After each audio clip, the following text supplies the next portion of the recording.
Hello, hi. This is Rekha Sharma and you watching once again in my YouTube channel Miss by Rekha. मैं MBA विद्यार्थी हूँ। आपका पुनः एक बार हमारे YouTube के चैनल में ढेर सारा स्वागत है। जैसा कि आप जान रहे हो, हम अपने वीडियो में ग्रामर से रिलेटेड टॉपिक के बारे में डिस्कशन कर रहे हैं। आज उसी क्रम में हम लोग बात करेंगे पास्ट टेंस के कंटिन्यूअस पार्ट के बारे में। जैसा कि आप जान रहे हैं, पिछली वीडियो में मैंने आपको बताया था पास्ट इंडेफिनिट क्या होता है, और आज हम लोग डिटेल स्टडी करेंगे पास्ट कंटिन्यूअस टेंस के बारे में। टेंस के यूजुअली थ्री पार्ट होते हैं, प्रेजेंट, पास्ट और फ्यूचर, और हम लोग डिस्कशन कर रहे हैं पास्ट टेंस के बारे में। पास्ट टेंस मीन ऐसा टेंस जिसमें सारी एक्शन आपके बीते समय में हो चुकी होंगी। तो समय नहीं गवाते हैं और वीडियो आपकी स्टार्ट करते हैं। Past continuous tense.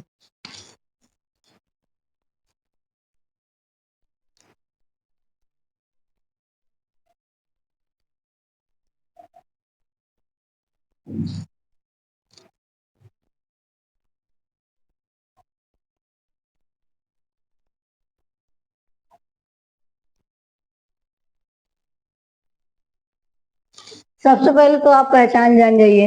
जो पास्ट टेंस कंटिन्यूअस टेंस होता है, इसमें हिंदी वाक्यों के अंत में रहा था, रही थी, रहे थे आता है, और ये सबसे आसान टेंस है जिसको आप लोग इजीली अंडरस्टैंड कर सकते हैं। चाहे पास्ट कंटिन्यूअस हो, चाहे प्रेजेंट कंटिन्यूअस हो, चाहे फ्यूचर कंटिन्यूअस हो, ये टेंस आपका इतना इजी होता है कि आप इसको एकदम चलते फिरते उठते बैठते हमेशा याद कर सकते हैं। और जैसा कि आप जान रहे हो, हर टेंस में हमको थ्री तरह के टेंसेस सेंटेंस के बारे में पढ़ना है। पहला अफर्मेटिव, दूसरा निगेटिव और तीसरा इंट्रोगेटिव। तो हम लोग पहले सेंटेंस के बारे में बात करते हैं। अफर्मेटिव, अफर्मेटिव माने सरल वाक्य या साधारण वाक्य। अफर्मेटिव सेंटेंस, सबसे पहले इसमें के लिए कुछ नियम है, ये जान जाइए। He, she, it plus he, she, it plus singular subject.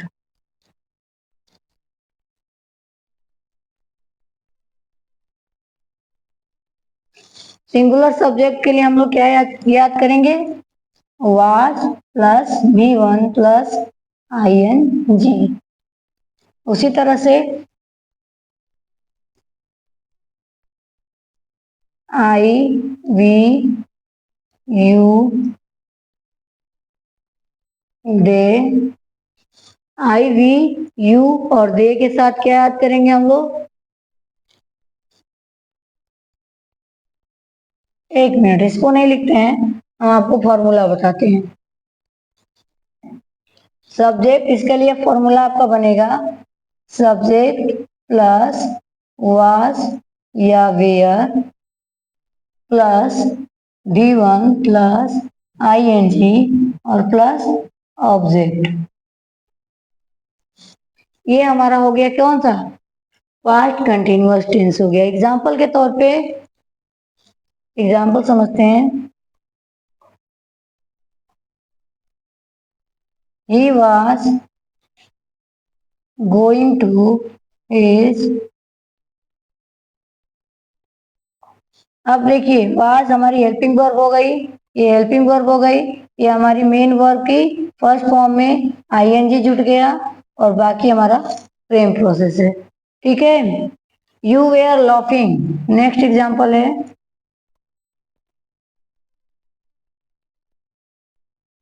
You were laughing, आप हंस रहे। अब देखिए, इसमें ऑब्जेक्ट नहीं है, सिर्फ हमारी क्या है? हेल्पिंग वर्ब है, यानी आपकी हेल्पिंग वर्ब हो गई, और ये आपकी मेन वर्ब के फर्स्ट फॉर्म में ING हो गया। समझ में आया? यू भी दे के साथ और प्लूरल वर्ब के साथ। ठीक है। You, we, they plus plural subject के साथ आप क्या यूज करेंगे? Were plus V1 plus ING। समझ में आया? अभी बात करते हैं नेक्स्ट निगेटिव की। ये हमारा हो गया अफर्मेटिव। अब हम बात करेंगे निगेटिव। अगर आपको स्क्रीनशॉट लेना है तो ले सकते हैं। ठीक है। अभी हम बात करते हैं निगेटिव की।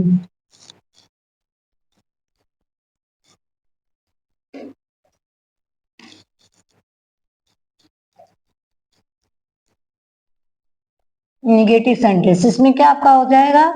वाज और वेयर के साथ क्या जुड़ जाएगा? नॉट।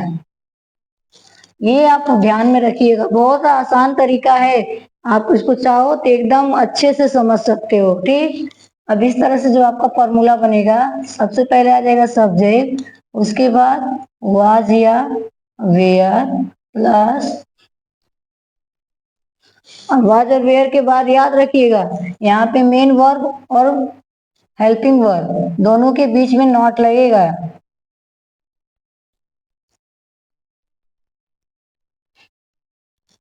ठीक है, यानी आपकी ये हेल्पिंग वर्ब हो गई और ये आपकी हो गई मेन वर्ब, और उन दोनों के बीच में क्या लग गया है, नॉट। इस बात को बहुत ही अच्छे से ध्यान रखिएगा। अब एग्जाम्पल समझते हैं।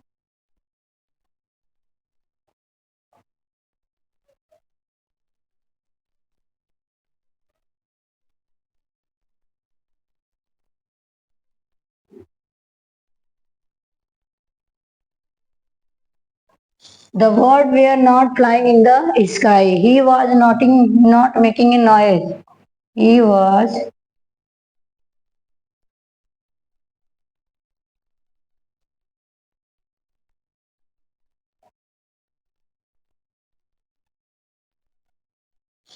ठीक है। नेक्स्ट है यू वेयर नॉट,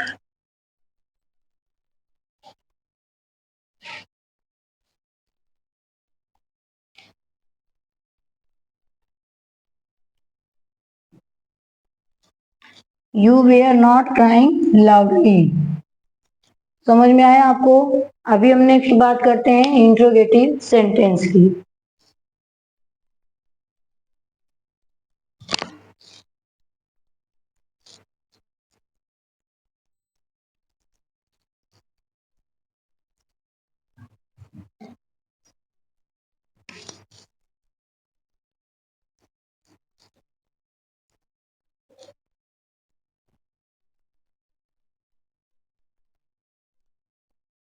सबसे पहले यस या no type.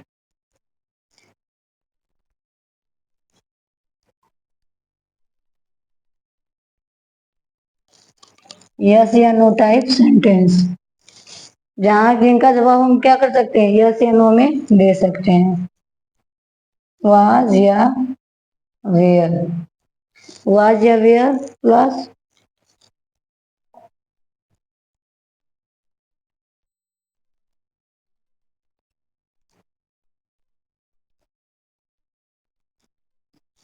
Plus question mark. ठीक है, और जब यही आपका आ जाएगा डब्ल्यू एस टाइप, इसमें आपको करना कुछ नहीं है, question word plus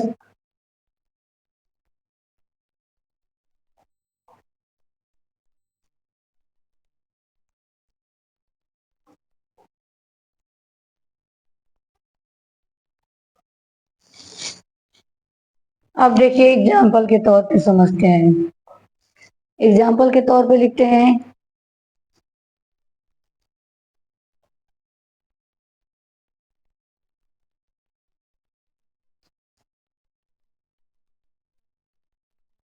was Meera listening.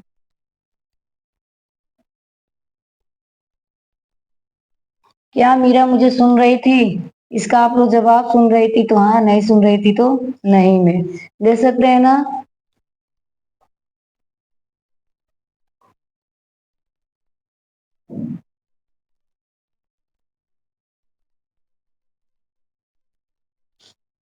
Was I learning my lesson, अगर हाँ तो हाँ, नहीं तो नहीं, यानी कि जिसका जवाब हम एक वर्ड में दे सकते हैं, यस या नो में। अब बात करते हैं क्वेश्चन वर्ड की। ठीक है,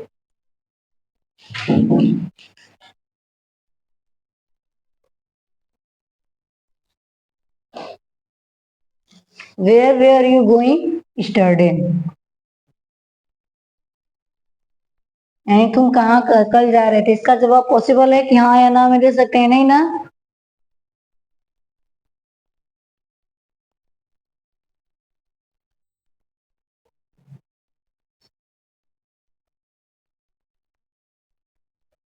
कक्षा में कौन रो रहा है, क्या इसका जवाब मैं यस या नो में दे सकते हैं? नहीं, पॉसिबल ही नहीं है।